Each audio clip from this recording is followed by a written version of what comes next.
عزیمت کے راہی کہاں چل دیے، چھوڑی عظمت بھری داستاں چل دیے۔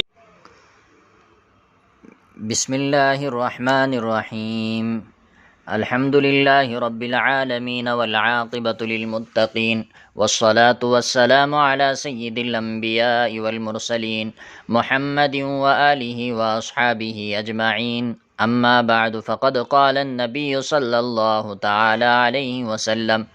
من تزوج امرأة لعزها لم يزده إلا ذلا، ومن تزوجها لمالها لم يزده الله إلا فقرا، ومن تزوجها لحسنها لم يزده الله إلا دناءة،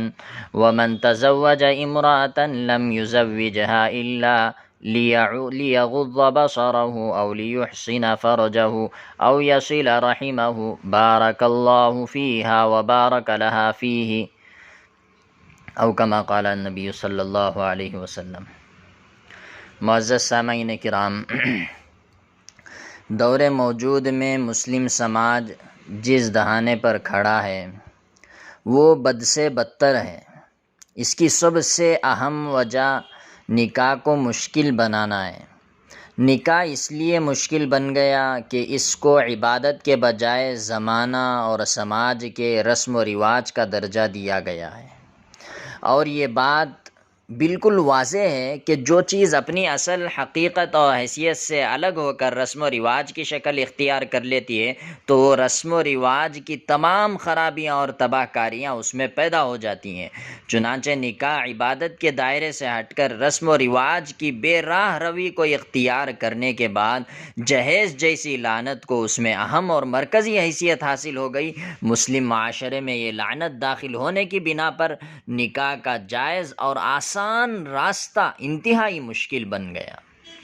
اور اسلام نے نکاح کو جتنا آسان اور سادہ بنایا تھا، سماج کے رسم و رواج نے اس کو اتنا ہی مشکل اور پیچیدہ بنا دیا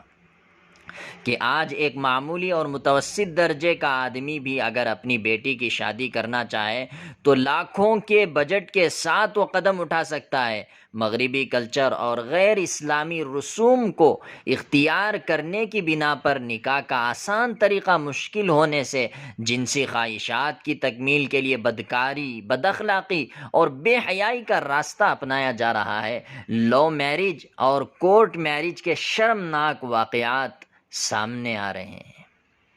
جنسی تسکین کے لیے عیاشی اور جسم فروشی کے اڈوں پر ملت کی بیٹیاں ہمیشہ والدین کو رسوائی کا آئینہ دکھاتے ہوئے نظر آنے لگی ہیں۔ غور کرنے کا مقام ہے کہ آج ساری دنیا جہیز کی لعنت میں گرفتار ہو کر نوجوان لڑکیوں کی زندگی کو کھلواڑ بنا رہی ہے، اور کتنی دوشیزاؤں کی تمناؤں کا خون کیا جا رہا ہے، کتنے والدین کی آرزوؤں اور امیدوں کا گلا گھونٹ دیا گیا ہے۔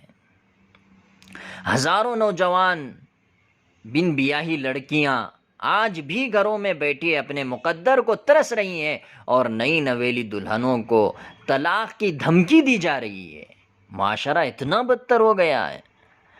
غیر مسلموں کی جن بیہودہ رسموں نے ہمارے معاشرے میں جگہ پکڑی ہے، ان میں ایک حد درجے گھٹیا اور نوجوان لڑکیوں کی زندگی کا اجل یعنی موت جہیز بن گیا ہے، جس میں نہایت بے غیرتی، بے شرمی اور بے حیائی کا مظاہرہ کیا جاتا ہے، اور کار، موٹر سائیکل، بائک، گھر اور دیگر دنیاوی ساز و سامان وغیرہ کی فرمائشوں کی تکمیل پر رشتے کو موقوف رکھا جاتا ہے۔ اس غیر انسانی اور نامعقول رواج نے آج سینکڑوں نہیں بلکہ ہزاروں مسلم بچیوں اور جوان لڑکیوں کو گھروں میں بنا شادی گھٹ گھٹ کر زندگی گزارنے پر مجبور کر دیا ہے۔ کتنے غریب ماں باپ ہیں جن کی راتوں کی نیندیں خراب ہو گئی ہیں، جن کی تلاش کے لیے ساری دنیا گھوم رہے ہیں، حالانکہ ان کی زندگی زندگی کا سکون ہمارے نوجوان لڑکوں نے چھین رکھا ہے۔ آج دنیا میں جہیز کی لالچ، طمع اور کمینہ پن سے بڑھ کر کوئی مثال نہیں ہو سکتی، حالانکہ اس رسم و رواج کا دین و شریعت سے کوئی تعلق نہیں ہے۔ معزز سامعین کرام، یہ سراسر ظلم اور ناانصافی ہے۔ صحابی رسول صلی اللہ علیہ وسلم حضرت انس رضی اللہ تعالیٰ عنہ فرماتے ہیں کہ میں نے رسول اللہ صلی اللہ علیہ وسلم کو ارشاد فرماتے ہوئے سنا،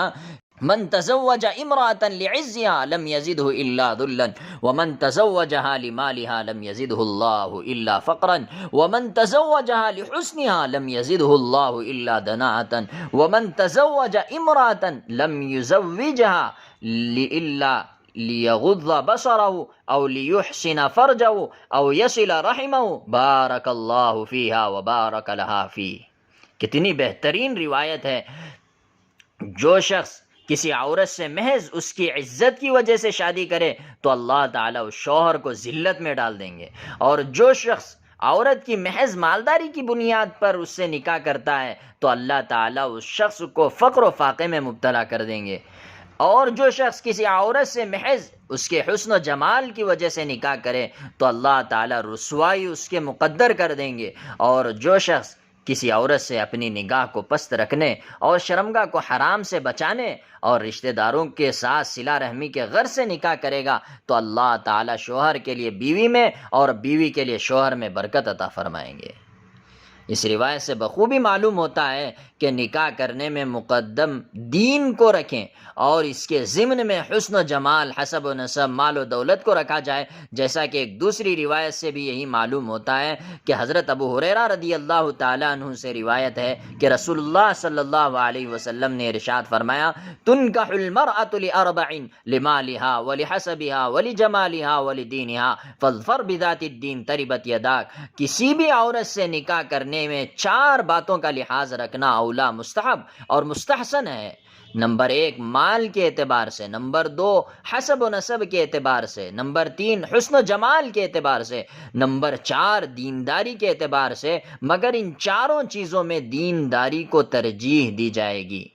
مال کا مطلب یہ نہیں کہ ان سے جہیز کا مطالبہ کیا جائے، بلکہ شوہر کی عدم موجودگی میں بیوی اپنے نان و نفقے کے علاوہ اس کے مال کی حفاظت امانت داری کے ساتھ کر سکے۔ حسب و نسب کی توضیح یہ ہے کہ شوہر کا ذہن کسی اونچی حسب و نسب والی عورت کی طرف منتقل نہ ہو، اور حسن و جمال کا مطلب یہ ہے کہ شوہر کی نگاہ محفوظ رہے، مگر ان تمام چیزوں میں ترجیح تو دینداری کو ہی حاصل ہوگی۔ عجیب ہے، نکاح انسانی زندگی کا انقلابی اور تاریخی موڑ ہوتا ہے، اور اس موڑ پر جتنی اللہ کی رضا جوئی کی جائے اتنا ہی بعد کی زندگی میں محبت بڑھتی جائے گی، اور جتنا جہیز کی خرافات نکاح میں کرو گے آپس میں اتنی دوریاں اور نفرتیں پیدا ہوتی رہیں گی، اور یہ بات بالکل روز روشن کی طرح عیاں ہے کہ جو بھی عبادت خرافات میں بدل جائے گی اس میں بے برکتی اور آپس میں دل شکنیاں ہوتی رہیں گی، کیونکہ اللہ کی مدد دین کے ساتھ خاص ہے۔ اس کا نتیجہ یہ ہوتا ہے کہ دونوں خاندانوں کے آپس میں ناگواری اور تلخی تو ضرور ہوگی۔ یہ پہلو تو میں بہت احتیاط سے کہہ رہا ہوں کہ آج جتنے طلاق و خلع کے حادثات پیش آ رہے ہیں وہ انہی منحوس خرافات کا نتیجہ ہے، اور یہ خودکشی کا جو واقعات پیش آ رہے ہیں یہ بھی اسی منحوس جہیز کی وجہ سے ہے۔ اور یہ کار معصیت جو خصوصاً نکاح کا جز بن گیا ہے، یہ ایسی واہیات و خلاف شرع چیزیں ہرگز کسی صاحب ایمان کو زیب نہیں دیتی۔ اس سے دور رہنا اور دوسروں کو دور رہنے کی دعوت دینا یہ بے حد ضروری ہے، اور ساتھ میں ان برائیوں کے سدباب کے لیے اجتماعی طور پر اور سماجی تحریک کے انداز میں مسلسل کام کرنا بہت ضروری ہے۔ اللہ تبارک و تعالیٰ سے دعا ہے کہ اللہ تبارک و تعالیٰ ہم سب کو اس طرح کے نت نئے خرافات سے بچائے اور صحیح شرعی نکاح کرنے کی توفیق عطا فرمائے۔ آمین۔ وآخر دعوانا ان الحمد للہ رب العالمین۔